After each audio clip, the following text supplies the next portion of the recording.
നിർമ്മിത ബുദ്ധിയുടെ കടന്നുവരവ് കാരണം സേവന മേഖലകളിൽ വേഗത കൈവരുമെങ്കിലും അതീവ ജാഗ്രത വേണമെന്ന് സിപിഎം സംസ്ഥാന സെക്രട്ടേറിയറ്റ് അംഗം പി.കെ. ബിജു. സാങ്കേതിക വിദ്യകൾ മനുഷ്യരാശിയെ നിയന്ത്രിക്കുന്നതിലെ ശരിതെറ്റുകൾ വിലയിരുത്തണമെന്നും ബിജു. നിർമ്മിത ബുദ്ധി സേവന മേഖലയിൽ വിപ്ലവകരമായ മാറ്റം സൃഷ്ടിക്കുമെന്നും എന്നാൽ മനുഷ്യശേഷിയെ എത്ര കണ്ട് ബാധിക്കുമെന്ന് വിലയിരുത്തണമെന്നും പി.കെ. ബിജു പറഞ്ഞു.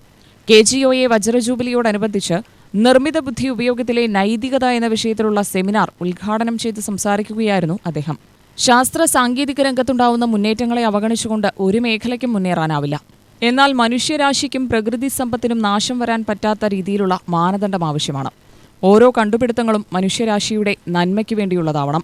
കോർപ്പറേറ്റ് മുതലാളിത്ത രാഷ്ട്രങ്ങൾ ശത്രുവിനെ ഉന്മൂലനം ചെയ്യാൻ എങ്ങനെ കഴിയുമെന്നാണ് ചിന്തിക്കുന്നത്. സ്വകാര്യത ഉറപ്പുവരുത്തുകയും വേണമെന്നും ബിജു പറഞ്ഞു. നമ്മൾ ഒരു കാര്യം കാണേണ്ടത്, ഏത് സാങ്കേതിക വിജ്ഞാനം വികസിച്ചാലും അതിന് ഭാഗമായി എത്ര വലിയ തോതിൽ ഉൽപ്പന്നം ഉണ്ടാക്കിയാലും ഇത് വാങ്ങാൻ മനുഷ്യർ വേണ്ടേ? മനുഷ്യരല്ലേ വാങ്ങാൻ പറ്റൂ, യന്ത്രങ്ങൾ വാങ്ങില്ലല്ലോ. അപ്പൊ മനുഷ്യരുടെ വരുമാനവും വളരെ പ്രധാനമാണ്. നമുക്ക് വരുമാനം ഉണ്ടായി, പച്ചവരിക്ക് മാത്രം വരുമാനം ഉണ്ടായിട്ട് ഇവരുടെ പ്രോഡക്റ്റുകൾ കെട്ടിക്കിടക്കും, ആരും വാങ്ങില്ല. അപ്പൊ പഴയ കാലത്ത് വ്യത്യസ്തമായി പണ്ട് മനുഷ്യനുമായിട്ടുള്ള കമ്മ്യൂണിക്കേഷൻ ആയിരുന്നു, മാൻ ടു മാൻ കമ്മ്യൂണിക്കേഷൻ. പിന്നീട് മാൻ ടു മെഷീൻ കമ്മ്യൂണിക്കേഷൻ ആയി, മനുഷ്യനും യന്ത്രവും തമ്മിലുള്ള ആശയവിനിമയം. ഇപ്പൊ മെഷീൻ ടു മെഷീൻ കമ്മ്യൂണിക്കേഷൻ ആയി, പുതിയ ജനറേഷനാണ്. ഇപ്പൊ ഞാൻ ചെറുതായിട്ട് പറഞ്ഞാൽ, പണ്ട് ബാങ്കിൽ നമ്മൾ പോയി ഒരു ചെക്കപ്പ് ഇട്ട് കൊടുത്ത് പൈസ എടുക്കായിരുന്നു അല്ലേ? ഇപ്പൊ ആരെങ്കിലും ബാങ്കിൽ പോയി ചെക്കപ്പ് ഇട്ട് കൊടുത്ത് പൈസ എടുക്കാൻ നിൽക്കുന്നുണ്ടോ?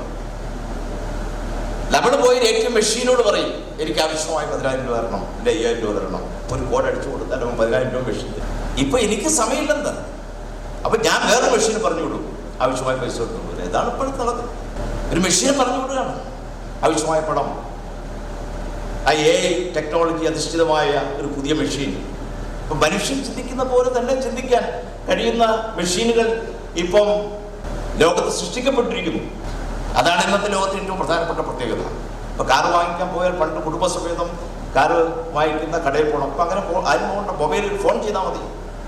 SR മോഹനചന്ദ്രൻ അധ്യക്ഷനായി.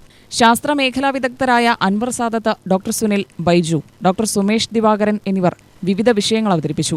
General secretary A. Shajahan, P. Saithalavi, TK Noushad എന്നിവർ സംസാരിച്ചു. UTV news, Palakkad.